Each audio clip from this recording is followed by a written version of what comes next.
நாங்கள் முருகரின் அறுபடை வீடான 2ஆம் படை வீடான திருச்செந்தூருக்கு நாங்கள் போனோம். என் பையன் மாலை போட்டிருந்தான். நாங்கள் வந்தே பாரத் எக்ஸ்பிரஸில் விடிய காலையில் 5 மணிக்கு புறப்பட்டோம். வந்தே பாரத்தில் சென்னையிலேருந்து நாங்கள் திருச்செந்தூர் போனதை பற்றிய விலாகை டிஸ்கிரிப்ஷனில் கொடுத்துருக்கோம், நீங்கள் போய் பாருங்கள். நாங்கள் அங்கேருந்து திருநெல்வேலி போய் இறங்கினோன்னே அங்கேருந்து பஸ்ஸில் திருச்செந்தூர் போனோம். அந்த பஸ் ஸ்டாண்டு பக்கத்துலேயே குரு சித்ரான்ற ஒரு ஹோட்டல் இருந்தது. அங்கே தான் நாங்கள் ஸ்டே பண்ணோம். நாங்கள் ஸ்டே பண்ணுறதுக்கு வசதியாக இருந்தது, நல்லாவும் இருந்தது, லக்ஸரியாக. நாங்கள் அன்னைக்கு ஈவினிங்கே மறுபடியும் கோவிலுக்கு நாங்கள் கிளம்பிட்டோம். கோவிலில் உள்ளே நுழைஞ்சோன்னா ஃபஸ்ட்டு நாங்கள் போனது ஜீவசமாதி தான். வள்ளிநாயகர் ஜீவசமாதிக்கு தான் நாங்கள் போனோம். முதல்ல வள்ளிநாயகர் சுவாமிகள் அந்த திருச்செந்தூர் கோவில் சுற்றுச்சுவரை எழுப்புறதற்கு காரணமாக இருந்தவர். 5 பேர் முதல் திருச்செந்தூர் கோவிலை எழுப்பின ஆண்டிகள். அதில் மூவ சமாதி நாழிக்கிணறு பக்கத்தில் இருக்குது. நாங்கள் வள்ளிநாயகர் சுவாமிகளை கும்பிட்டு மூவ சமாதிக்கு போனோம். மூவ சமாதிகள் நாழிக்கிணறுக்கு கொஞ்சம் தூரத்துலேயே இருக்குது.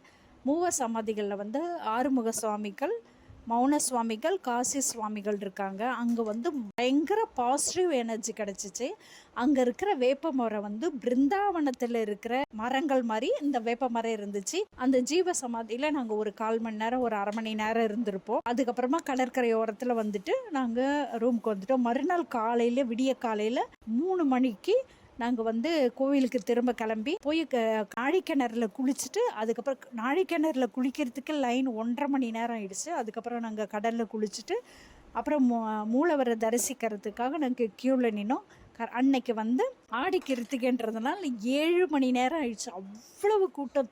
இந்த திருச்செந்தூர் முருகன் அந்த காலத்து டச்சுக்காரர்கள் முருகர் சிலையை கடலில் எடுத்துகிட்டு போகும்போது கடல் கொந்தளிப்பு கவுந்துடுற மாதிரி ஆயிடுச்சு. அப்போ கடலில் போயிட்டு இருந்த டச்சுக்காரர்கள் நினைச்சாங்க அவங்களுடைய சக்தி தான் இதுக்கு காரணம்ட்டு முருகர் சிலையை கடலில் தூக்கி போட்டுடுறாங்க. அப்போ முருகர் ஆண்டுகளுக்கு கழித்து வடமலை பிள்ளையப்பன்றவர் கனவுல திருச்செந்தூரில் இருக்கிறார்.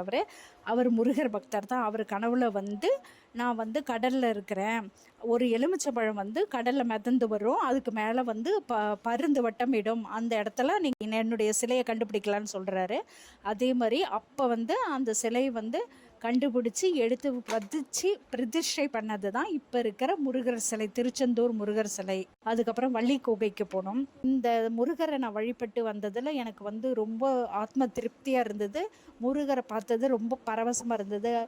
அந்த முருகர் கோயிலுக்கு போயிட்டு வந்தது எங்களுக்கு வாழ்க்கையில் முன்னேற்றம் வரும்ன்ற நம்பிக்கை. யாரெல்லாம் திருச்செந்தூர் முருகர் கோயிலுக்கு போனீங்களோ அவங்க கமெண்ட்ஸில் சொல்லுங்கள்.